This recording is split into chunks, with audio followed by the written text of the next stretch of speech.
Hey y'all, hey. I'm back. Okay, so I'm just out getting some watering in this morning and thought I'd take you guys along with me. It's crazy enough, this video spun off a conversation that I had with my dad the other day. He was telling me about a guy who works at the market where he goes to almost every day. You know, he let him know that, he watches my videos, and he also has his own garden. So shout out to you, my guy. I think I was thinking, I was like, I want to do this video a little different. Most of the videos have just been like, hey, this is what we're doing. This is what we're up to. Look what I can do.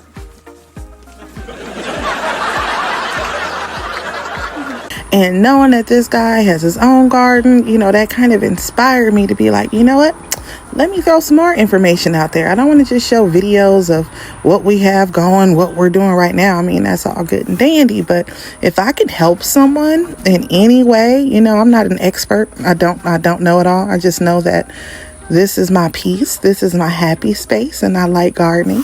So any tips and tricks that I can give along the way, I think I feel obligated to. I don't know. Some people will just watch just to be nosy, and hey, that's okay too. But for those of the ones who are like, garden enthusiasts, homesteaders, and you come across this channel, I want you to be able to glean from me how I've gleaned from other people, along my journey. So yeah, with that being said, I had a whole conversation the other day at work, right? But before I get into that, I have a quick disclaimer.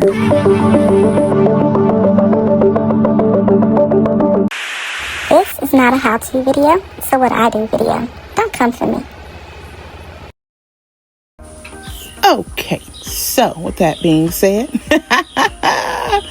the conversation pretty much consisted of, for someone who wants to get into growing herbs and medicinals, what are some things that, you recommend getting first?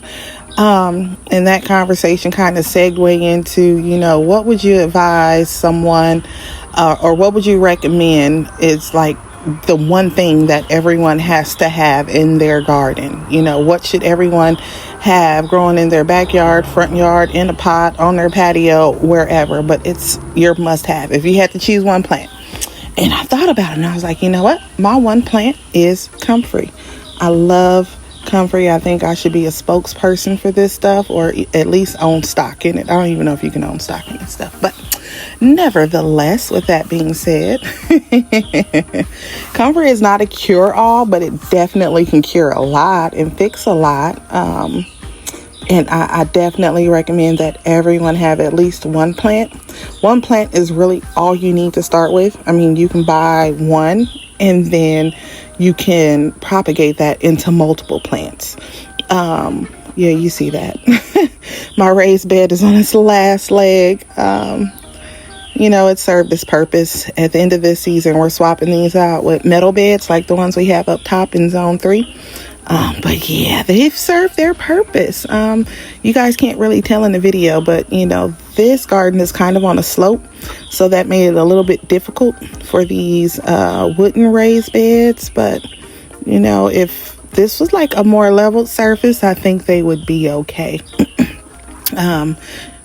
Yeah, here are my onions, you guys. Some of them have gone to flower, and we're just going to leave them in there and just let them thug it out instead of pulling them like we did last year. But nevertheless, back to Comfrey, aka knitbone, aka one of the plants, probably the only plant that a lot of people absolutely need in their home, growing in their yard, or in a pot, or in a grow bag, but you absolutely need Comfrey.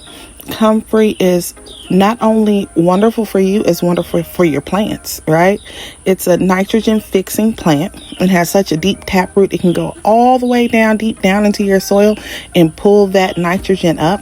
A lot of people have used it to make fertilizer for their plants. You can do what they call a chop and drop. Get it together, girl. A chop and drop. Just chop off the leaves and drop it at the foot of your plants. Oh, here's my volunteer sunflower. Drop it at the foot of your plants, your trees, and use it as mulch. But as it breaks down, it just restores that nitrogen back into the soil. So it's going to build your soil. Now, outside of, how you can use it in your garden, if you have chickens, if you have other livestock, they absolutely love Comfrey, and it's absolutely good for them. Now, there are two types of Comfrey, but even though there are two, they're one and the same. You have what's called your true Comfrey, which is grown from seeds. Both of them go to flower.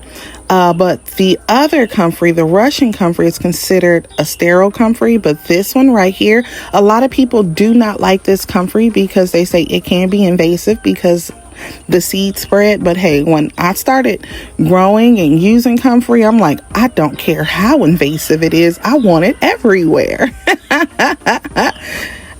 But yeah, and that's what I did. It's not, let me tell you, when people say, oh, it can be invasive from the seeds, I bought a pack of seeds with 100 seeds in it. And out of those 100 seeds, I was only able to germinate 4. Now, the Russian Comfrey, this one you see right here, so pretty, right? We have it here with raspberries. This one was grown from root cuttings. I got my root cuttings online from Perma Pastures Farm. Shout out to Uncle Billy. If you guys want to order some root cuttings, look on his website. They're pretty reasonably cheap. But these, you grow from root cuttings. You can take a 2-inch piece of the root cutting and plant it, and you're going to have a whole plant. Now, I would advise wherever you plant it, if you're planting it in the ground, to leave it there. Because if you decide you want to dig it up later and put it somewhere else, that is perfectly fine. But with doing that, if you leave just a little piece of that root in the ground, you're going to grow another plant. Oh, this is my little bitty peach plant. This thing got the nerves to be putting on peaches. Not even 3 feet tall yet. But yes, we do have Comfrey around each of our trees. This is some of the Comfrey that I grew from seed. And it's crazy because I have it all over the property. And in different areas, it's just thriving. In some areas, it's like, yeah, I don't like it here. This is one that I grew from seed as well. This is true Comfrey. Right next to it is true Comfrey as well, but it does not like the area that is in. Look at that, one little leaf. But hey, I'm gonna just leave it. I'm gonna let it rock out. I'm gonna let it do what it do. I'm sorry if you guys hear my chickens in my background. I'm outside recording this voiceover. But yeah, now there are other plants that look like Comfrey, so don't get confused with them. This is my mullein. They look a lot alike. But they do have some differences as well as their similarities. This is my second year Comfrey. I'm actually growing this in a grow bag because they say Comfrey mullein can be invasive as well, but I'm okay with that. I'm about to put more in other places around the property. Yeah, mullein is more for respiratory issues. If you guys want me to do a video on mullein, I sure will. But back to Comfrey or knit bone. What's kind of funny is in my brain, whenever I think about knit bone, I can't help but to hear it in a Jamaican accent. It is widely grown and widely used in Jamaica. It can literally, if you have a broken bone, a sprain, a bruise, it can help heal it. It's just a wonderful miracle plant. I tell everybody to get it. Like seriously, you can use it as a poultice. You can use it as a salve. Make Comfrey tea, not internally, because some people advise using it internally, but like externally. Boil the leaves in some water and soak the affected area in it because it has such wonderful medicinal properties. It's almost like it has regenerative properties to help the cells regenerate and heal faster. It helps with wounds. It's kind of, if you're using it for wound care, you kind of want to be careful with that. I use it in our hygiene products, in our soap, along with some other, plants that I grow around here. Calendula, like I said, it is wonderful for your skin. You can use it as salve, lotion, deodorant, however you want to use it. You can get very creative with it, depending on what you need it for. There's so much to say about Comfrey. I can go on forever. Like I said, I should be a spokesperson for this plant or at least own stock in it. But I wanted to keep this video really short, or as short as possible. But again, like if you have space or a place for this plant at your home, in your garden, on your patio, on your balcony, you must have this plant. again, this isn't a how-to video. This is what I do video. But yeah, let me know below if you guys like these types of videos or this type of content. I have a couple little gems I've planted around here, and if you guys are interested in, seeing some must-have or you should have in your garden or your yard, let me know down below.